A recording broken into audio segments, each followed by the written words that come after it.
Hello. तो आज हम स्टार्ट करेंगे हमारे सीबीएसई क्लास 10th एनसीईआरटी का chapter number 5 periodic classification of elements. इस चैप्टर में हम पीरियोडिक क्लासिफिकेशन जो किया था वो किन किन साइंटिस्ट ने किया था, कैसे कैसे किया था, उनकी क्या लिमिटेशंस थी, उनकी क्या क्या लिमिटेशंस थी, क्या क्या अचीवमेंट्स थी, हम इन सब के बारे में पढ़ेंगे। और सबसे फर्स्ट हम ये देखेंगे कि जो पीरियोडिक क्लासिफिकेशन किया गया था उसकी नीड क्यों हुई थी, मतलब कि पीरियोडिक क्लासिफिकेशन करना क्यों जरूरी हो गया था। पीरियोडिक मतलब कि जो भी एलिमेंट्स थे उनका क्लासिफिकेशन करना क्यों इंपॉर्टेंट हो गया था, उस क्लासिफिकेशन से हमको क्या क्या एडवांटेज हुए। तो देखते हैं हम आगे। तो फर्स्ट हम देखेंगे एडवांटेजेस ऑफ क्लासिफिकेशन। क्लासिफिकेशन की जरूरत क्यों पड़ी, क्लासिफिकेशन की जरूरत क्यों पड़ी। तो सबसे पहले ताकि हम जो एलिमेंट्स की जो स्टडी वो हम इजीली कर पाए। देन जो कंपैरिजन हम किसी भी, जैसे एक ही एलिमेंट है और एक ही एलिमेंट है, इन दोनों के बीच में कंपैरिजन हम इजीली कर पाते हैं। क्योंकि अभी जो मॉडर्न पीरियोडिक टेबल है उसमें जैसे फर्स्ट ग्रुप है एस ब्लॉक का ग्रुप नंबर 1, जिसमें कि हमारे आते हैं हीलियम, लिथियम, सोडियम, पोटेशियम, रुबीनियम और आगे फ्रेंशियम जो भी है वो सब आते हैं। तो वो उन सबकी सेम प्रॉपर्टीज़ है, इसलिए उनको एक ग्रुप में रखा गया है। तो हम यहाँ से जैसे लिथियम लेते हैं और दूसरे ब्लॉक से हम किसी भी एलिमेंट को ले लेते हैं, तो हमने जैसे एक नॉन मेटल ले लिया, एक मेटल ले लिया, तो हम उनके बीच में जो भी कंपैरिजन है वो अच्छे से कर पाते हैं। इसलिए हमने क्लासिफिकेशन किया एलिमेंट्स का, ताकि हम उनके बीच में कंपैरिजन इजीली कर पाए और उनको हम अच्छे से स्टडी कर पाएँ। और अब हमारे पास क्वेश्चन आता है, why do we classify elements. हमने एलिमेंट्स को क्लासीफाई क्यों किया। तो हमने एलिमेंट्स को क्लासीफाई क्यों किया, क्योंकि हमारी एलिमेंट्स की स्टडी को ईजी बनाने के लिए। देन दो एलिमेंट्स के बीच में अगर हम कंपैरिजन करें तो इजीली हो जाए, और एक मतलब कि पूरी एक ही टेबल में सारे एलिमेंट्स का सिंगल ग्लैंस व्यू मिल जाता है हमको। तो इसलिए भी तो हमारे पास क्वेश्चन आ गया, why do we classify elements, अगर एग्जाम में तो हम आंसर लिख सकते हैं।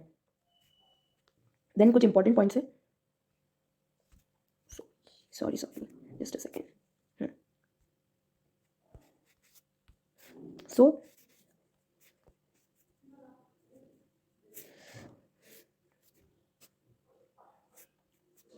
All the substances are made up of an element. जो भी सब्सटेंसेस होते हैं वो सब एलिमेंट से मिलकर बनते हैं। ये हमारा फर्स्ट पॉइंट हो गया। कुछ इंपॉर्टेंट पॉइंट्स थे, बुक में थे, एनसीईआरटी में थे, तो मैंने डाल दिए। There are 118 elements known, 98 are natural and remaining 20 are synthesis. तो टोटल हमारे पास 118 एलिमेंट आज के टाइम पे है।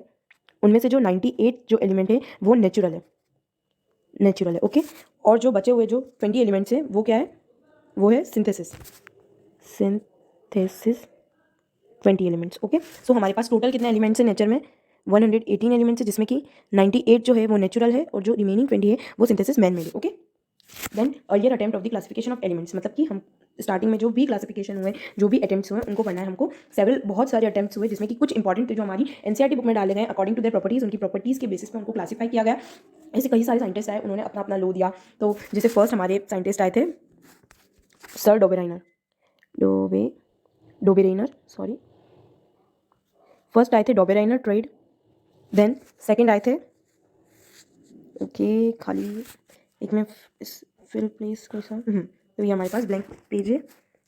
तो यहाँ पे फर्स्ट थे डॉबेरेनर ट्राइड, सेकंड थे न्यूलैंड्स लो ऑफ ऑक्टेव, जिन्होंने लो ऑफ ऑक्टेव दिया था। देन थर्ड थे हमारे सर मेंडलीव, जिन्होंने मेंडलीव पीरियोडिक टेबल दी थी। देन फोर्थ थे हमारे Mendeleev periodic table Mendeleev sir ने दी थी। उससे जो हमारी modern periodic table sir Henry मोजले को बहुत ही ज़्यादा मतलब कि सपोर्ट मिला था इस टेबल से। ये टेबल भी बहुत ही ज़्यादा हेल्पफुल थी। तो मेंडलीव सर के बाद थे हमारे मॉडर्न पीरियोडिक टेबल जो दी थी सर हेनरी मोजले ओके यहाँ तक। सो जो सर डॉबेरेनर थे उन्होंने क्या कहा था, उन्होंने ट्राइड दिए थे। मतलब ट्राइड क्या होते हैं, जिसमें एक ट्राइड जिसमें कि 3 एलिमेंट्स होते हैं, मतलब कि एक ऐसा ग्रुप जिसमें 3 एलिमेंट्स होते हैं उसको हम ट्राइड कहते हैं ठीक है। तो डॉबेरेनर सर ने टोटल 3 ट्राइड्स दिए थे। और वो हम देखते हैं फिर आगे। फिर न्यूलैंड लो ऑफ ऑक्टेव तो न्यूलैंड सर जो थे उन्होंने लो ऑफ ऑक्टेव दिया था, जिसमें उन्होंने बताया था कि मेरी जो पीरियोडिक टेबल होगी उसमें म्यूजिकल नोट्स, आपने भी पढ़े होंगे सारे गामा पधनिसा, और जो इंग्लिश में म्यूजिकल नोट्स होते हैं वो थे डोरे मी फा सो लाती ठीक है। तो जो म्यूजिकल नोट्स आपने इंग्लिश हिंदी में सुने होंगे, बुक में भी एनसीईआरटी में भी टॉपिक दे रखा है न्यूलैंड लॉ ऑफ ऑक्टेव का। तो उन्होंने कहा था कि जैसे सारी गामा पधा निसा फर्स्ट जो सरगम होता है वो लास्ट वाले से मतलब कि सेम होता है, तो वैसे ही जो प्रॉपर्टीज होगी फर्स्ट एलिमेंट और 8th एलिमेंट की वो प्रॉपर्टीज हमेशा सेम होगी। तो ऐसे 8 और फिर 16th एलिमेंट की प्रॉपर्टी सेम होगी। तो ऐसा उन्होंने एक टेबल बनाई थी, वो टेबल भी हम आगे देखेंगे। देन जो मेंडलीव पीरियोडिक टेबल थी उसमें उन्होंने बहुत सारी चीज़ें बताई थी। देन उसके बाद मॉडर्न पीरियोडिक टेबल, ये भी हम आगे देखेंगे, जो हेनरी मोजले ने दी थी। देन वापस आ जाते हैं। हमने देखा था सेवरल अटेम्प्ट्स दिए थे क्लासीफाई एलिमेंट्स को क्लासीफाई करने के लिए। फर्स्ट अटेम्प्ट मैंने आपको बताया अभी, फर्स्ट अटेम्प्ट किसने दिया था, डॉबेरेनर ट्राइड ने दिया था। Second Newland law of octave, third Mendeleev periodic table, और जो फोर्थ था वो था modern periodic table by Henry Moseley. ये अपन देख लिया। अब हम आगे देखेंगे Dobereiner triad Newland law of octave and Mendeleev's periodic table. ये इन्होंने किस बेसिस पे एलिमेंट्स को अरेंज किया था? तो sir Dobereiner, Newland law of octave, Mendeleev's periodic table, इन्होंने क्या था? एलिमेंट्स को अरेंज एटॉमिक मास में। अब आप सोचोगे एटॉमिक मास क्या होगा, वो भी मैं आगे बताऊंगी। देन तो सबसे पहला ये सबसे बड़ा इनका क्या था ना लिमिटेशन, वो एटॉमिक मास में अरेंज करना सबसे बड़ी लिमिटेशंस थी इनकी। Dobereiner triad Mendeleev law of octave and Mendeleev's periodic table and Newlands law of octave. इनकी सबसे बड़ी लिमिटेशन क्या थी कि इन्होंने जो एलिमेंट्स को अरेंज किया था एटॉमिक मास में, मतलब कि इन तीनों में क्या सिमिलरिटीज थी कि इन्होंने एलिमेंट्स को अरेंज किया था एटॉमिक मास में, इनकी एटॉमिक मास में अरेंज किया था। देन जो हेनरी मोज़ले थे उन्होंने क्या किया था? उन्होंने मॉडर्न पीरियोडिक टेबल को अरेंज किया था एटॉमिक नंबर में। एलिमेंट्स को मॉडर्न पीरियोडिक टेबल में जो भी एलिमेंट्स थे उनको अरेंज किया था एटॉमिक नंबर में। ओके, तो ये बहुत ही बड़ा इनका अचीवमेंट था। और डॉबेराइनर, न्यूलैंड और मेंडलीव का बहुत ही बड़ा लिमिटेशन क्या था कि उन्होंने एलिमेंट्स को अरेंज किया था एटॉमिक मास में। देन हेनरी मोज़ले का सबसे बड़ा अचीवमेंट क्या था कि उन्होंने मॉडर्न पीरियोडिक टेबल को अरेंज किया था एटॉमिक नंबर में। ओके, देन अब आप सोचेंगे एटॉमिक मास और एटॉमिक नंबर क्या, तो हम आगे देखते हैं अभी what is atomic mass and what is atomic number. तो सबसे पहले एटॉमिक नंबर क्या होता है? तो अब एक छोटा सा कंसेप्ट है क्लास 9 का, डाल्टन्स थ्योरी वाला। सॉरी, डाल्टन थ्योरी का एटॉमिक नंबर। तो सबसे पहले एक छोटा सा देख लेते हैं एटॉमिक नंबर। एटॉमिक नंबर क्या होता है? एटॉमिक नंबर वो होता है, एटॉमिक नंबर इक्वल होता है number of protons, number of protons. अब आप बोलेंगे प्रोटॉन क्या है? तो मान लीजिए ये एक एटम है, एटम के लास्ट शेल में, बाहर शेल में इलेक्ट्रॉन सराउंड करते हैं। ये भी मेरा इलेक्ट्रॉन, ये भी मेरा इलेक्ट्रॉन, ये भी मेरा इलेक्ट्रॉन, ये भी मेरा इलेक्ट्रॉन। देन उसके जो सेंटर में कंसंट्रेट करता है वो होता है हमारा न्यूक्लियस। उसमें क्या क्या होते हैं? सब पार्टिकल, सब पार्ट क्या क्या होते हैं? एक तो होता है प्रोटॉन जो प्लस चार्ज कैरी करता है, देन न्यूट्रॉन जो कोई भी चार्ज कैरी नहीं करता है, वो होता है न्यूट्रल। ओके, तो ये हो गया हमारा न्यूक्लियस। और जो इलेक्ट्रॉन्स होते हैं वो नेगेटिव चार्ज कैरी करते हैं। तो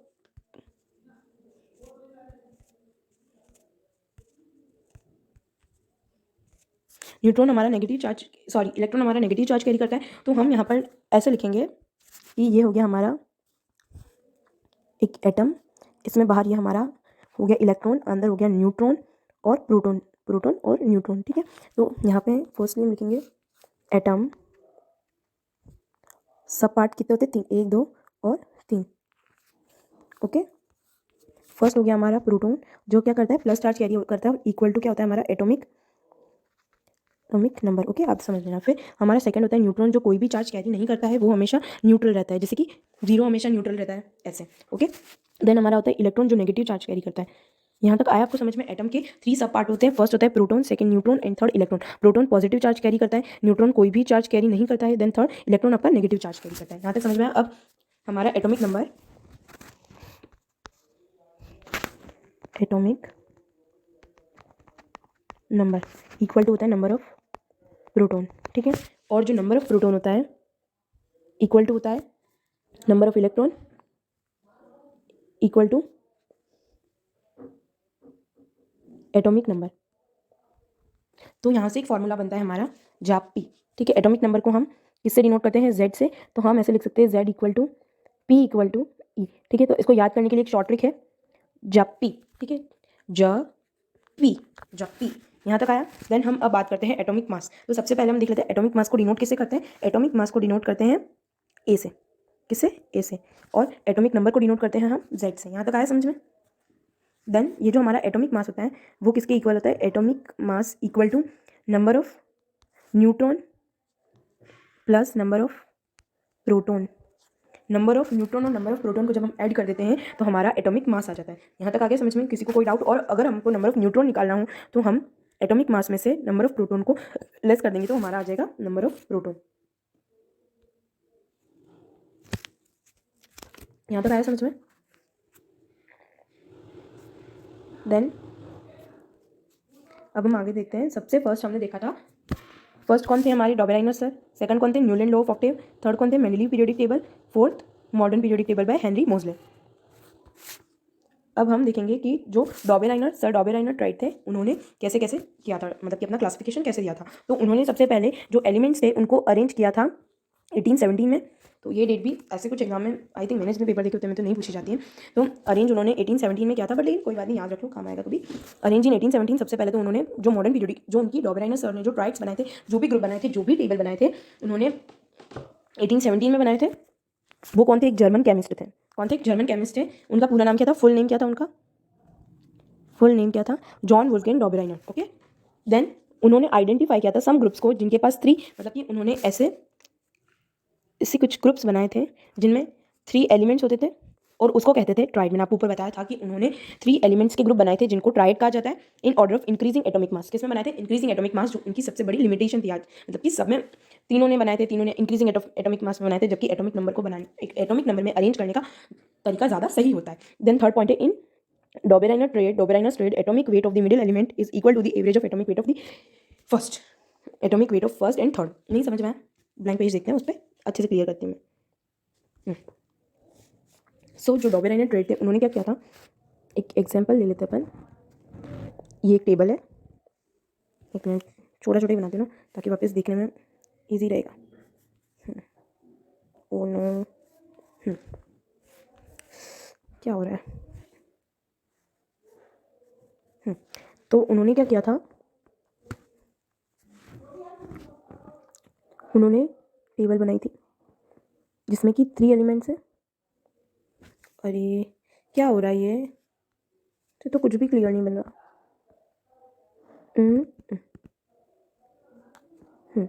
लिथियम, उन्होंने फर्स्ट ट्राइड में क्या क्या रखे थे? Lithium, calcium and sorry, oh no, मैं रेज भी कर सकती थी। फर्स्ट में उन्होंने रखा था लिथियम, सोडियम एंड पोटेशियम। ठीक है, पोटेशियम को हम के से शो करते हैं, ये हमारा सोडियम और ये हमारा लिथियम। तो इनके हम एटॉमिक मास लिख देते हैं। लिथियम का एटॉमिक मास होता है हमारा 7.0, पोटेशियम का 39.0। तो उन्होंने क्या कहा था कि जो एटॉमिक मास होगा फर्स्ट का और थर्ड का, उसका जो एवरेज, हम मैथ्स में एवरेज निकालते हैं ना, मीन, वही करना है। उसका जो एवरेज होगा वो सोडियम के मास के, मतलब जो मिडिल एलिमेंट है उसके मास के इक्वल होगा। किसके मास के? मिडिल एलिमेंट के मास के इक्वल होगा। तो भाई अब हम निकाल के देख लेते हैं कि उसके मास के इक्वल होगा कि नहीं होगा। हमको भी तो देखना पड़ेगा कि कंप्लीट है या नहीं। तो सबसे पहले 7 first element, 39 second element, upon कितना हो जाएगा? 2। सो 46 अपॉन 2, 1 2 3, तो टोटल कितना हुआ? 23। आपको पता है सोडियम का जो एटॉमिक मास होता है, एटॉमिक वेट होता है, वो कितना होता है? एटॉमिक मास एटॉमिक वेट दोनों सेम टर्म है, सो डोंट बी कंफ्यूज। तो आपको सुन के मतलब कि थोड़ा सा आश्चर्य होगा कि जो सोडियम का जो एटॉमिक मास होता है वो भी 23 होता है। तो डॉबेराइनर सर ने तो बहुत अच्छा बताया कि है ना, बट लेकिन उनकी लिमिटेशन क्या थी कि वो है ना तो 3 एलिमेंट तक ही ढूंढ पाए थे, मतलब कि उन्होंने टोटल 3 ग्रुप्स ही बना पाए थे। ऐसे जो ट्राइड बनाए थे उन्होंने टोटल 3 ट्राइड बना पाए थे उस टाइम पे। डॉबेराइनर सर के टाइम पे एटलीस्ट 15 टू कितने 16 एलिमेंट्स डिस्कवर हो गए थे, बट लेकिन उन्होंने कितने, मैंने बोला आपको 3 ट्राइड बना पाए, मतलब कि उन्होंने ओनली फॉर 9 एलिमेंट्स से डिस्कवर कर पाए। तो जो बाकी जो एलिमेंट्स बचे थे वो तो डिस्कवर किए नहीं, 9 7 8 एलिमेंट बच गए थे जो उन्होंने डिस्कवर नहीं किए थे।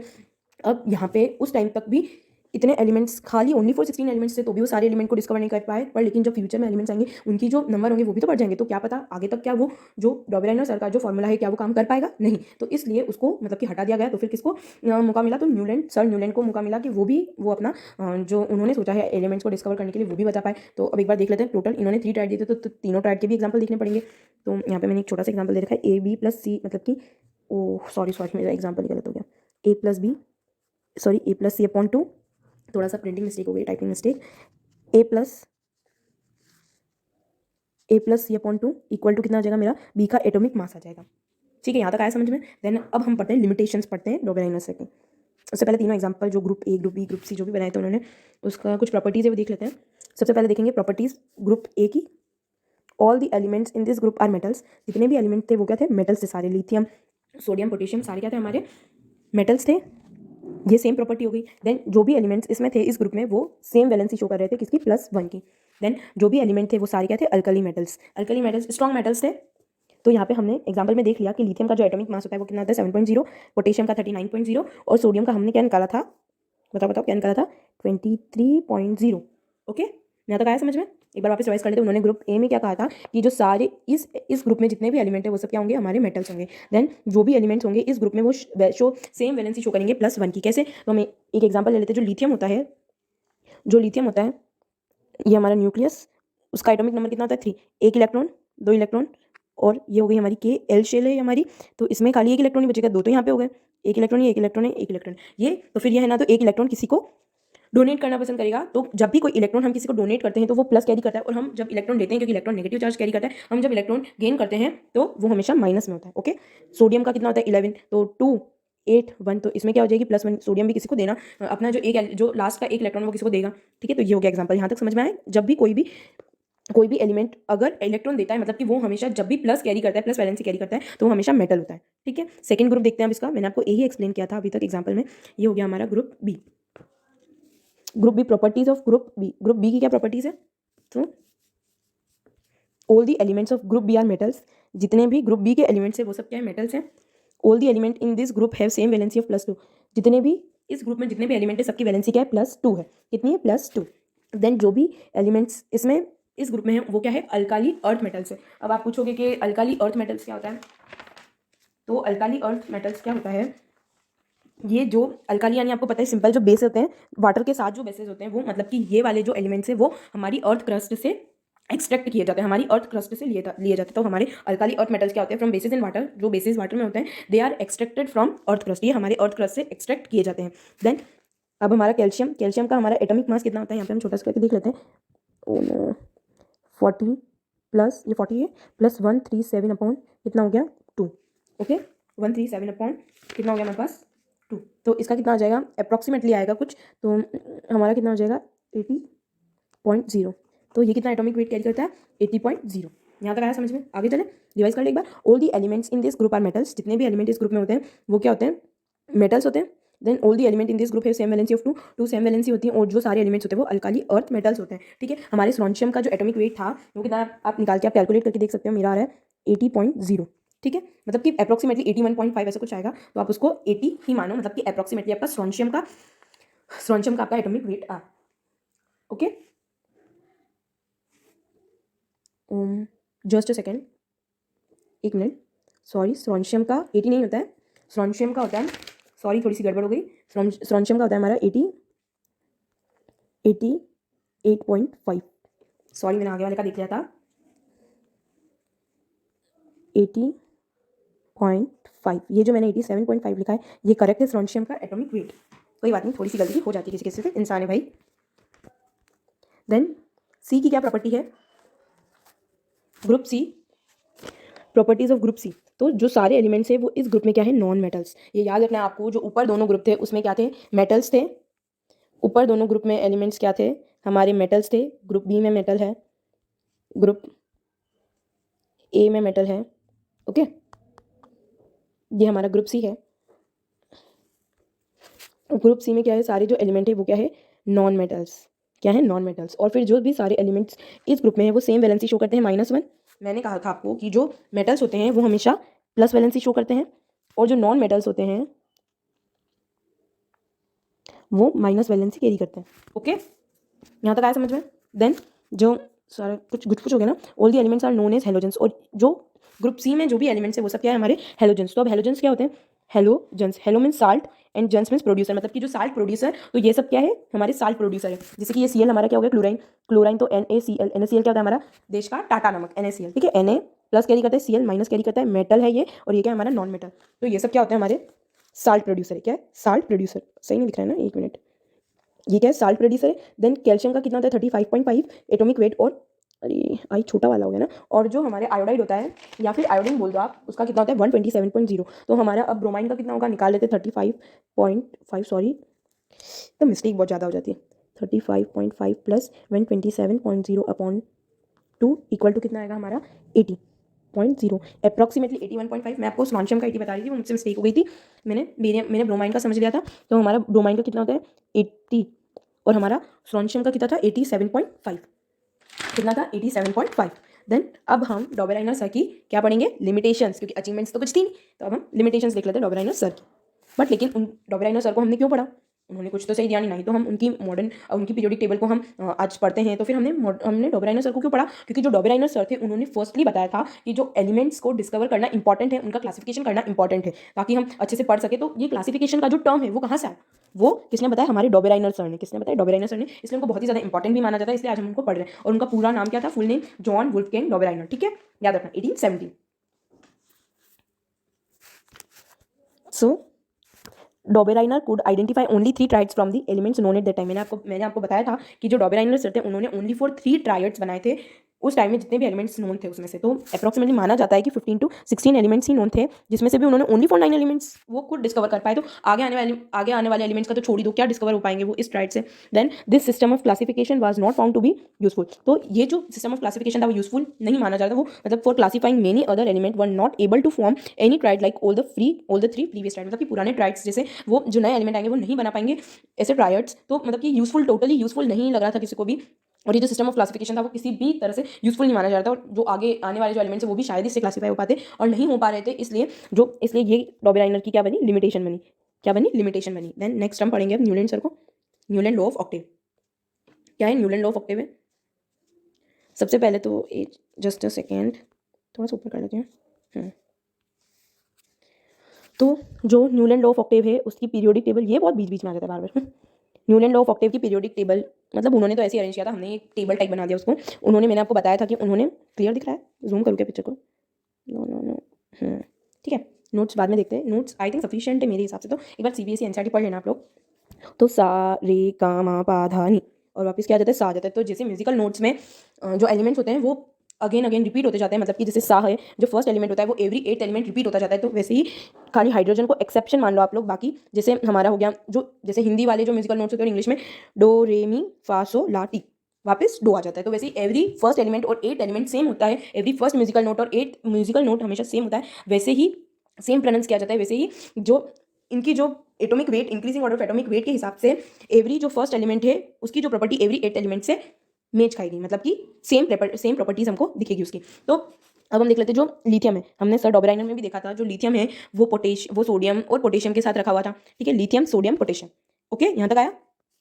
लिथियम सोडियम पोटेशियम की क्या थी, हमारी प्रॉपर्टी सेम थी। तो जैसे lithium, beryllium, boron, carbon, nitrogen, oxygen, fluorine. ठीक है, तो अब फ्लोरीन, हाइड्रोजन तो हमारा एक्सेप्शन है, तो हमारी फ्लोरीन और क्लोरीन की जो प्रॉपर्टीज है वो मैच होती है। और एक ये भी बात याद रखना, जो इसके बाद हम जैसे लाइन वाइज अभी हमको याद है, hydrogen, helium, lithium, beryllium, boron, carbon, nitrogen, oxygen, fluorine, organ वगैरह वगैरह जो भी है, सॉरी अर्गन नहीं आता है, नियोन आता है।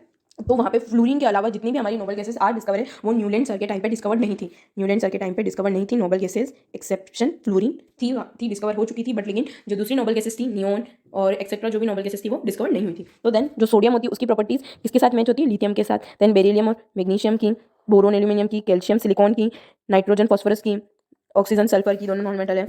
ठीक है, देन पोटेशियम की भी मैच होती है, मैग्नीशियम, बेरिलियम और ये कैल्शियम की भी मैच होती है। अब इनकी लिमिटेशन क्या आई, इनकी लिमिटेशन ये थी कि सबसे बड़ी लिमिटेशन, कैल्शियम के बाद ये रूल फॉलो नहीं हो रहा था, every first element every 8 element की प्रॉपर्टीज मैच नहीं कर रही थी। जैसे कि अब जो फेरस है, फेरस हमारा जो आयरन है, ये हमारा है आयरन, आई थिंक थोड़ा बोल्ड करूँ ना, साइज वाइट ही रखता है। ये हमारा जो आयरन है उसकी प्रॉपर्टीज़ किसके साथ मतलब कि सही रहती, तो वो हमारे कोबाल्ट और निकल जी। तो जो कोबाल्ट और निकल है उनको यहाँ पर प्लेस करना चाहिए था। अब ये तो अच्छे खासे स्ट्रॉन्ग मेटल्स हैं, और ये हमारे भाई नॉन मेटल्स गैसेस आ गई यहाँ पे। अब ये जो नोबल गैस है, फ्लोरीन, क्लोरीन, जो भी है ये नॉन मेटल्स, क्या ये इसके साथ कैसे हो सकता है? कोबाल्ट निकल भाई हमारे अच्छे मेटल्स हैं, इनको तो आयरन के साथ रखना था, ये यहाँ कहाँ पहुँच गए? यही तो बात हो रही है। तो ये हमारी जो इसके बाद जो भी था उन्होंने जैसे तैसे लगा दिया। इसके बाद कुल मिला के जो प्रॉपर्टीज थी वो मैच नहीं हो रही थी, एवरी फर्स्ट एलिमेंट की जो प्रॉपर्टी थी एवरी 8 एलिमेंट की प्रॉपर्टी मैच नहीं हो रही थी। और तो मतलब कुल मिला के कैल्शियम तक ही इनका जो रूल था, डॉबेराइनर सर का जो रूल था वो ओनली फॉर कैल्शियम तक आके रुक गया। कैल्शियम के बाद कुछ भी फॉलो नहीं हो रहा था ये सब। ओके, तो अब देख लेते किसका किसका था। Let me take black colour ना। फ्लोरीन क्लोरीन के साथ, lithium sodium potassium, beryllium magnesium, carbon, boron aluminium, silicon और carbon, nitrogen phosphorus, oxygen sulphur. यहाँ तक इन सब की यहाँ तक ही प्रॉपर्टीज मैच कर रही थी, इसके आगे कोई प्रॉपर्टी मैच नहीं कर रही थी। ठीक है, कुछ एटॉमिक मासेस, हाइड्रोजन का कितना होता है, what is the atomic mass of hydrogen, I think कितना होता है बेटा, ज़्यादा नहीं तो कैल्शियम तक तो याद कर ही लो, 1 U इसके आगे 1 U है ये। ओके, लिथियम का कितना होता है, अभी देखा था अपन ने 7.0 U। ठीक है, बेरिलियम का कितना होता है 9 U, बोरोन का 10 U, कार्बन का कितना होता है, कार्बन का तो याद ही होगा 12 U, नाइट्रोजन का 14 U, ऑक्सीजन का भी याद होना चाहिए 16 U, सॉरी कितना होता है 16 U, ऑक्सीजन के ऊपर ही लिख रही हूँ, मेरे पास स्पेस नहीं है।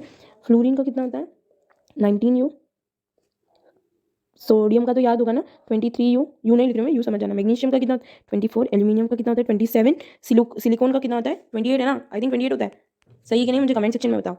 फिर फॉस्फोरस का कितना होता है 31, सल्फर का आई थिंक 32 होता है ना, 32 U, सही 32 U होता है। देन क्लोराइन क्लोराइन, पोटेशियम और कैल्शियम का आप मुझे कमेंट सेक्शन में बताओगे कि क्लोराइन, पोटेशियम और कैल्शियम का एटॉमिक मास आप मुझे कमेंट सेक्शन में बताओगे। क्लोराइन का मैं ऑलरेडी बता चुकी हूँ, पोटेशियम का भी बता चुकी हूँ और कैल्शियम का भी बता चुकी हूँ इसी लेक्चर में। देखो वापस लेक्चर और मुझे कमेंट सेक्शन में बताओ कि इसका क्या होता है एटॉमिक मास।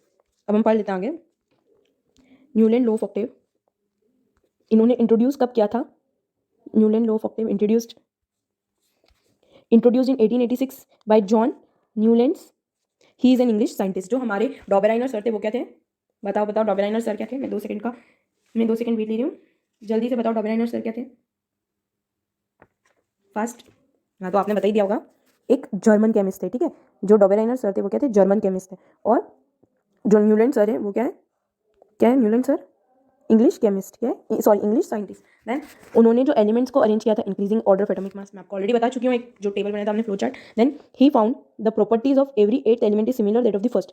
मैंने बता दिया आपको, उन्होंने हर फर्स्ट एलिमेंट की प्रॉपर्टी 8 एलिमेंट से सिमिलर, 1 2 3 4 5 6 7 8। फ्लोरीन हमने हाइड्रोजन तो माने नहीं, हाइड्रोजन को कैंसिल कर दो, 1 2 3 4 5 6 7 8। तो सोडियम और लिथियम की, वैसे ही बेरिलियम और मैग्नीशियम की, boron, aluminium, calcium, silicon, nitrogen, phosphorus, oxygen, sulphur, chlorine इसका, पोटेशियम इसका, कैल्शियम, मैग्नीशियम, बेरिलियम। ओके, यहाँ तक हो गया, ये समझ में आ गया। देन ओके तो एवरी जो प्रॉपर्टीज है वो एवरी 8th एलिमेंट की प्रॉपर्टी सिमिलर होगी फर्स्ट से। He compare that to the octave found in the music. उन्होंने क्या किया? जो ऑक्टेव म्यूजिक में फाउंड होता है, सारे गामा पधनिसा, या फिर इंग्लिश नोट्स में बोलो, इंग्लिश म्यूजिकल नोट में बोलो तो डोरी मी फा सो ला ती डो, ठीक है। तो इससे उन्होंने कंपेयर किया म्यूजिक से, इन्होंने इनकी टेबल लॉ ऑफ ऑक्टेव को इन्होंने कंपेयर किया। तो इन्होंने इसको कंपेयर करना क्या कहा? He called the law of Octave. तो इसी बेसिस पे उन्होंने अपना लॉ ऑफ ऑक्टेव दिया। क्या दिया? Law of octave. और सर न्यूलैंड के टाइम तक ओनली फॉर कितने एलिमेंट डिस्कवर थे? Only 56 element discovered at the time of Newland. कितने? ओनली फॉर 56 एलिमेंट डिस्कवर्ड थे न्यूलैंड के टाइम पे।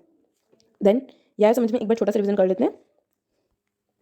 Newland law of octave, sir पूरा नाम क्या था? John Newlands. वो एक इंग्लिश साइंटिस्ट थे। इंट्रोड्यूस की थी उन्होंने अपनी जो भी टेबल ऑक्टेव्स वाली, तो 1866 में उन्होंने एलिमेंट्स को अरेंज किया था इंक्रीजिंग एटॉमिक मास में। उनकी जो प्रॉपर्टीज थी, एवरी 8th एलिमेंट की प्रॉपर्टी सिमिलर होती है फर्स्ट से। उन्होंने कंपेयर किया था ऑक्टेव को म्यूजिक, उन्होंने म्यूजिक के ऑक्टेव म्यूजिकल नोट से अपने लो को, मतलब कि अपनी टेबल को कंपेयर किया था, उससे ही उन्होंने लो ऑफ ऑक्टेव दिया।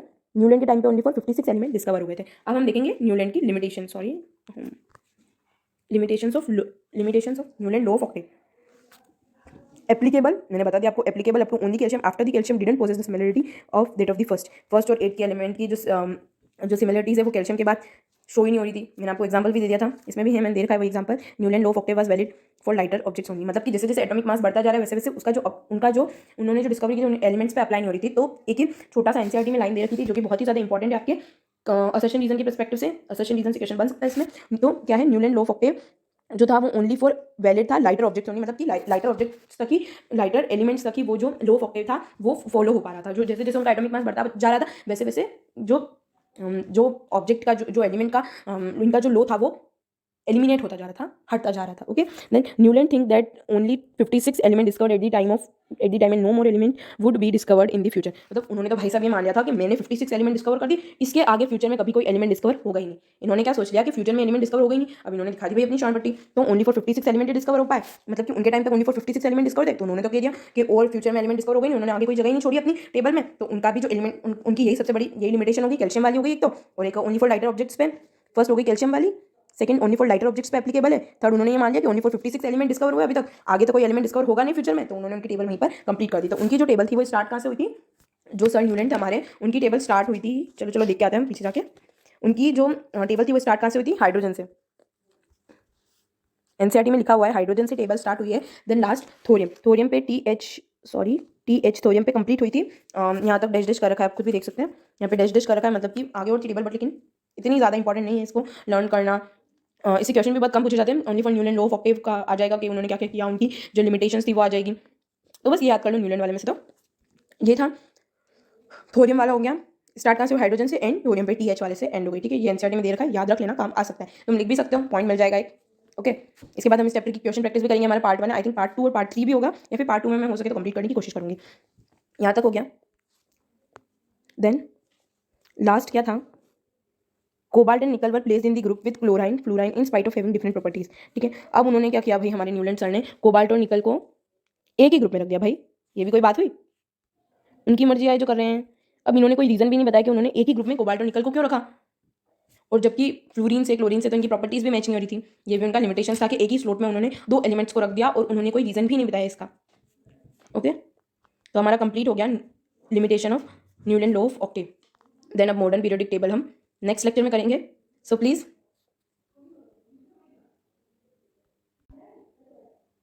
I hope you enjoyed this lecture. Subscribe the channel. Thank you for watching and bell icon press करना मत भूलना। ओके, आगे भी इस चैप्टर के लेक्चर्स आएंगे। अगर पसंद आए तो लाइक भी करना, शेयर भी करना और सब्सक्राइब भी करना चैनल को स्टडी टाइम। ठीक है, आपको नोट्स चाहिए तो आप मुझे कमेंट सेक्शन में बोलना, मैं आपको पीडीएफ शेयर कर दूंगी। डिस्क्रिप्शन में मैं आपको पीडीएफ दे दूंगी। Thank you. अच्छे से पढ़ाई करो, टर्म 2 को फोड़ दो।